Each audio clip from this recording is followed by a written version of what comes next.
Sa Mobile Bible School, tayo'y nagtitipon online. Sa tahanan man o saan ka man. Secular ethics contrast with Christian ethics, yun yung pag-contrast, Christ-centered absolute. So Christian ethics are rooted in God's unchanging nature and His voice. So the Ten Commandments are not arbitrary but reflects God's character and desire for humanity. So yung Ten Commandments really is a reflection of God's character. Unlike relativism, which changes with personal and cultural whims, biblical morality offers firm ground. Yun yung biblical truth eh. Kahit saan mo mang tingnan angulo, matibay. Hindi matitingnan. Samantalang yung point of view ng relativism ng world, it always walang tibay. You will find holes, you can find mistakes along the way. So Paul reminds us in 1 Corinthians chapter 2, verse 23, everything is permissible, but not everything is beneficial. So ito yung advice ni Paul. Well, pwede mong gawin lahat, pero hindi makakabuti sa'yo. With respect to freedom, that's why there are laws for you. Yung laws is not really parang parusa, but as a guideline para hindi tayo masaktan, mahirapan. Kasi ang bottom line ng law is because God loves us. We need to understand it. So Christian absolute provide both freedom and boundaries, ensuring that our moral compass align with eternal truth rather than fleeting trends. Secular ethics contrasts commitment to accountability. When secular ethics emphasize autonomy, Christian ethics call for accountability. Sabi sa Romas, lives to himself and none of us die for himself. Right? So as Christians, hindi po tayo nabubuhay para sa ating sarili.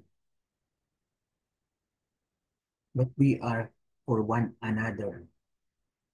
So this accountability extends both the vertical in relationship to God and horizontal to our neighbors. So Christian life is not about independence, but interdependence. Accountability doesn't limit freedom, it gives meaning by grounding it to a relationship.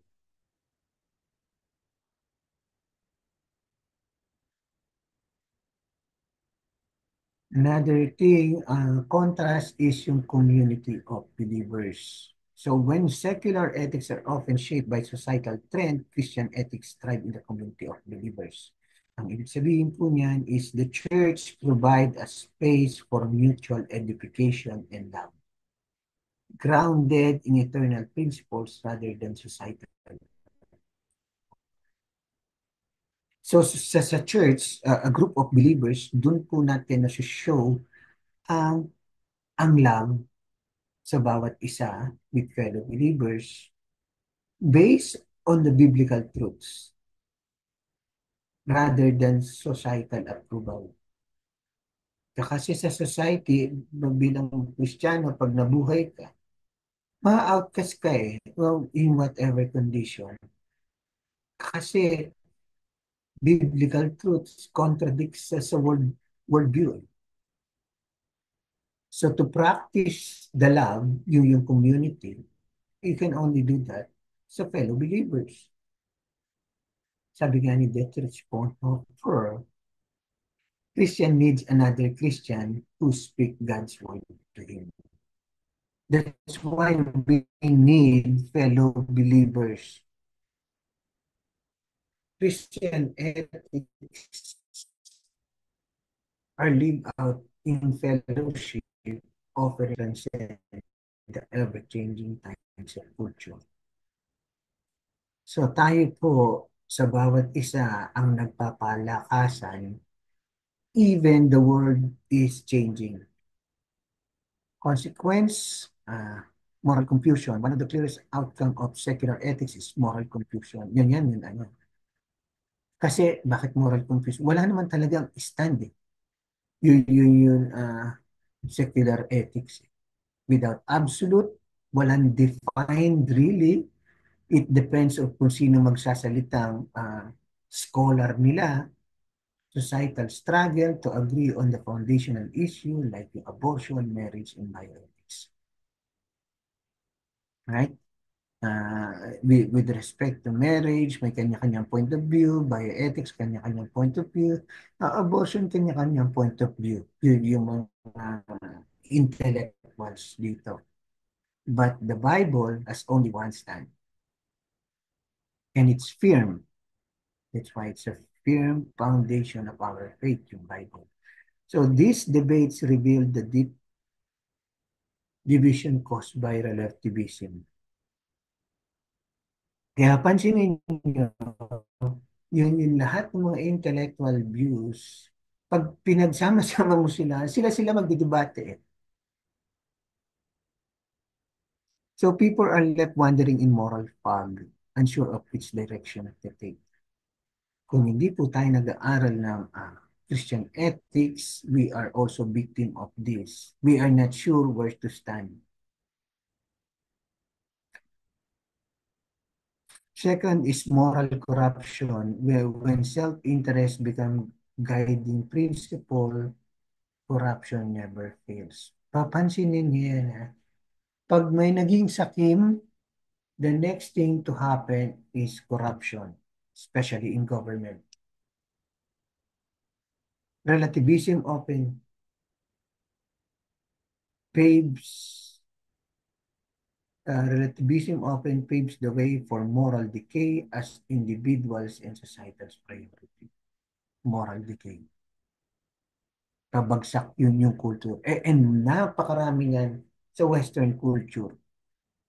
Ah, if you will look, example, sa US, ibang-iba na ang stand, hindi ka na pwedeng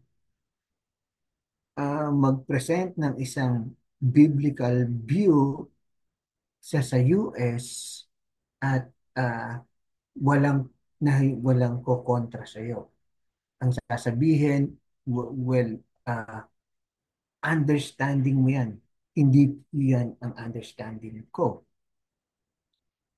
In the 50s, 1950s, may prayer pa sa mga schools sa US.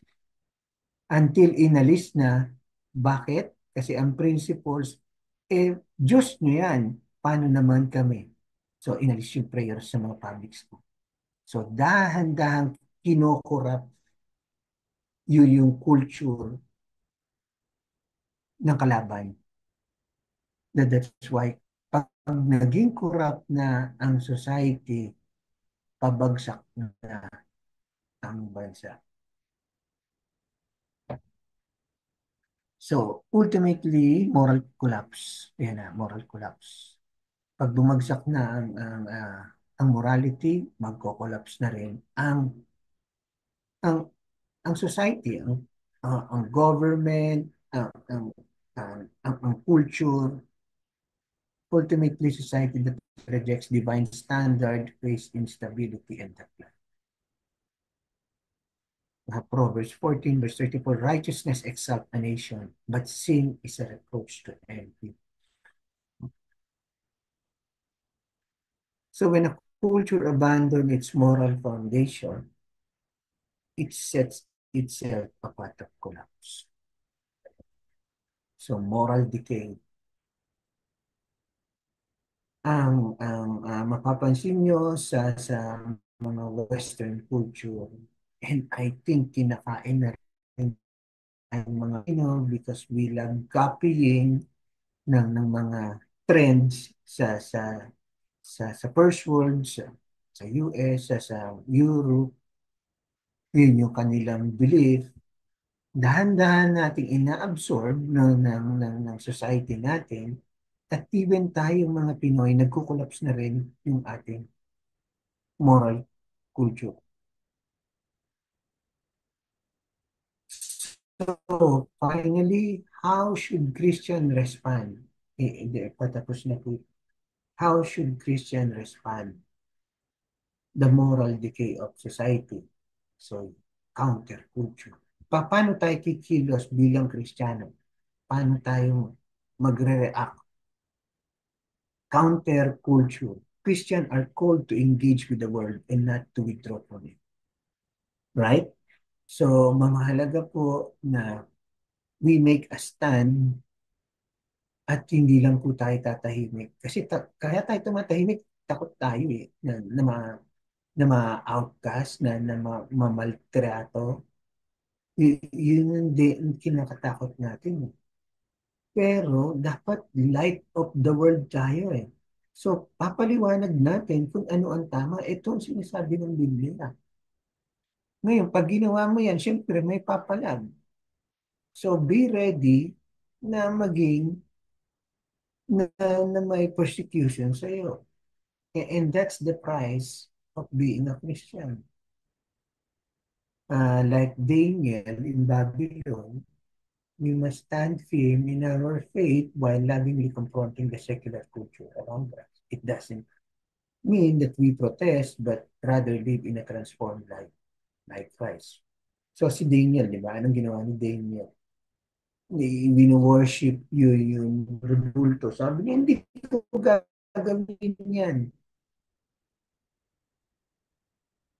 Right? Na yun yung kakain ng in-offer na sa mga Diyos nila. Hindi ko rin gagawin yan. He make a stand. At anong ginawa sa kanya? Na-save pa rin siya, di ba? Doesn't mean na magpo-protesta tayo uh,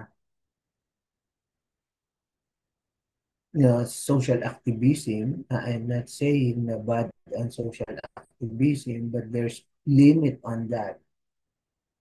It doesn't that we protest, but rather to live a transformed life. So, dapat yung character din natin is okay sa community. So, when we say something, credible. So, kung i-accuse ka nila, at least magdadalawang isip sila. Pero mabait naman itong taong to. Matindi ang stand dito. Okay? So, yun. So, we reflect the character of Christ.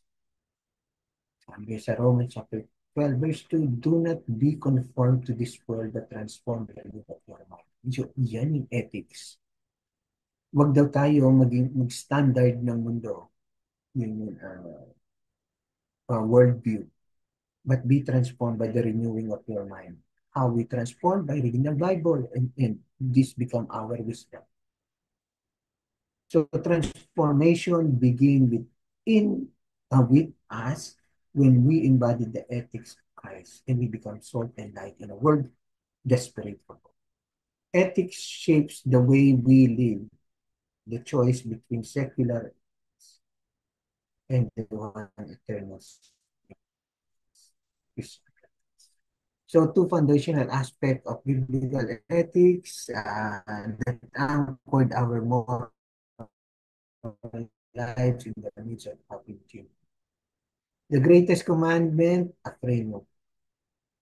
So at the heart of biblical ethics lies two great loving God and loving others. When we describe Matthew 22, verse 37 to 39. So every ethical decision must be filtered through the dual lens.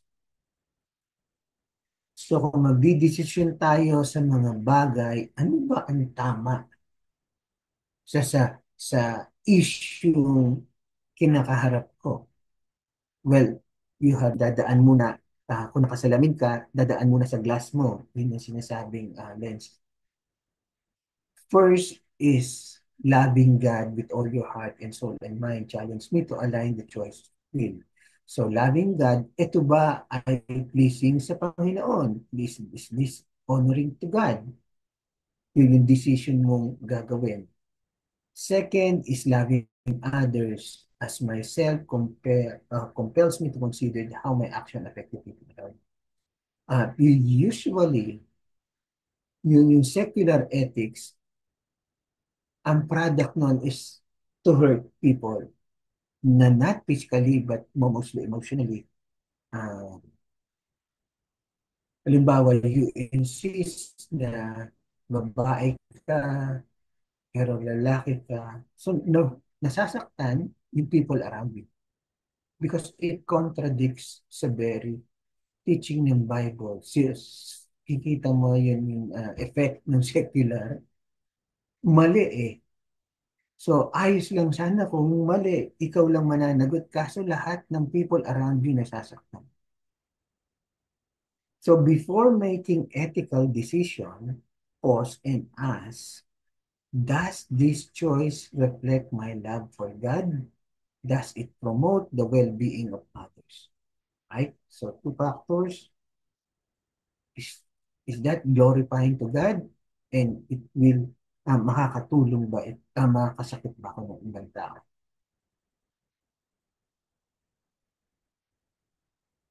So, justice and mercy, walking humble with God.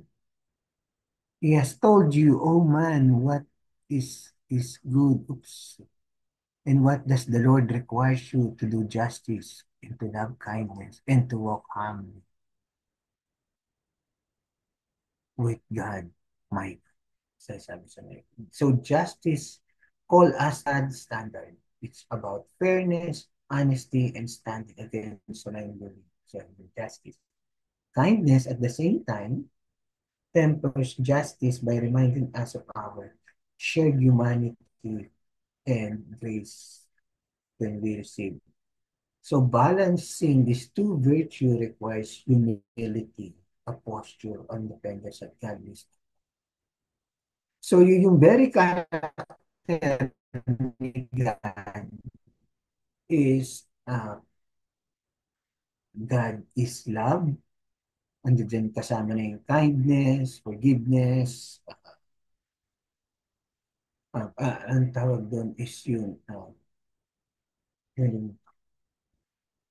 immanence, two major character ni God in relation sa others, kaya loving others. And the one is yung justice, yung righteousness, uh, forget the term. But it always works on two ways. Justice, kindness, and its product. Love and truth. Yun eh. Love and truth. Yung truth is kasama justice, righteousness. Yung love is yung love, it's byproduct, kindness, forgiveness. It always balance. And you can only balance that kapag may humility ka.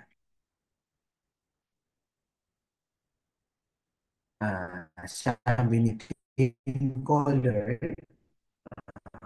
kamatay niya lang, a life poured out in doing justice for the poor is a vivid sign of any real and true gospel faith. Yet, yung pagtulong daw sa mahirap is really an expression of real love. Yet Keller also warned against rigid pursuit of justice that neglects the relationship and redemptive nature of mercy. So, hindi lang siya seeking justice, but at the same time, yung relational, yung love part. So, it always dapat parating ganon. So, in the moment of moral conflict, last na to, let us ponder this question. Am I seeking justice while showing also love and mercy? For example, ito, dapat natin yung naintindihan to. Confronting a friend who has wronged you might require speaking the truth. But doing so with grace and kindness. So, kung nasaktan ka ng kapatiran, you need to say kung ano yung sinasabi. Kung saan ka nasaktan, haharapin mo siya, kayo lang dalawa, yung rules on that sa Matthew 18, I think. Ah, be between you and him na mag-uusap kayo para malaman niya na may mali siyang ginawa sa iyo. Kasi sometimes ang mga tao nakakapagsalita na hindi nila na alam na nakaka-hurt na sila.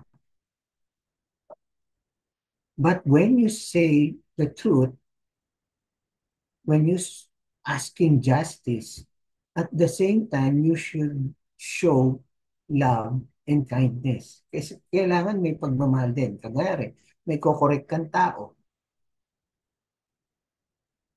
Ah, kung magkokorek ka ng tao with only justice ang hawak mo, ang ginagawa mo lang is kinokondem mo yung tao.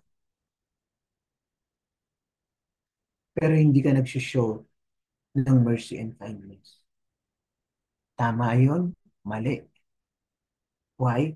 Kasi ang effect nun, lalo na sa Kristiyanong kinokorek mo, aalis lang yun. At may sama ng sakit sa puso niya. Sabi, itong pastor namin, masyadong righteous. Hindi po. It's always balance. When you try to correct a person na nagkamali, first, show them na ginagawa mo to dahil mahal mo siya. Kaya ang ina-advise ko, if kung magko-correct ka ng tao dahil nagagalit ka sa tao, wag mong gawin. Ibigay mo sa ibang tao na may pagmamahal din siya. Kasi pag kinorek mo without love, justice only without love, masasaktan lang lalo yung tao. Yun ang pagkukulang ng Christian community ngayon. We are so much focused on doing justice without love. And so, we become judgmental. Yun yung word na sinasabi. Masyado yung judgmental. Kasi nawala yung love eh. So, it always work together. Pansinin niyo how Jesus treat mga sinners. Sinasabi niya sa Samaritan, mali ka eh. Hindi niya sinabing mali na maraming lalaki. Sinabi niya lang na in-explain niya na marami siyang pinagdaan ng lalaki. But at the same time, pinakita niya yung love. So, hindi lang yung isolated case, every time Jesus talking to a person na alam niya yung sinner, nasasabihin niya yung mali, pero papakita niya yung tama. So, nararamdaman ng mga tao yung love. Pag naramdaman ng tao yung love, it means you are genuinely correcting the person. Not because you are seeking justice, righteousness. Right? So, napakahalaga po yun sa mga nagpapastor dito. Don't be sinasabi natin Pilipinong judgment. Kaya tayo na-accuse ng judgmental kasi wala nga tayong mercy in that. Right? So that's how the fruit of the Holy Spirit work in us. Now, yung sinasabi dito, kung may Holy Spirit tayo, wala, hindi lang justice ang dala natin, may also tayo. Dahil because the very character of God is always uh, love as truth and love. Right? So that's it. Salamat. Before we end, let's pray. Tayo manalangin. Magpasalamat sa Panginoon. Lord, maraming salamat for the wisdom you've given to us. We're praying na ma-retain po sa aming utak to. At ito po ay maging simula an introduction on Christian ethics that we don't base or our view only on our understanding, but we base our biblical views based on what the Bible says. Oh Lord, help us and give us correct wisdom, biblical wisdom. that we might be like your Son, Christ Jesus, so that you will be glorified in our life. And people will see it and give glory also. Salamat, Lord. This we ask in Jesus' name. Amen.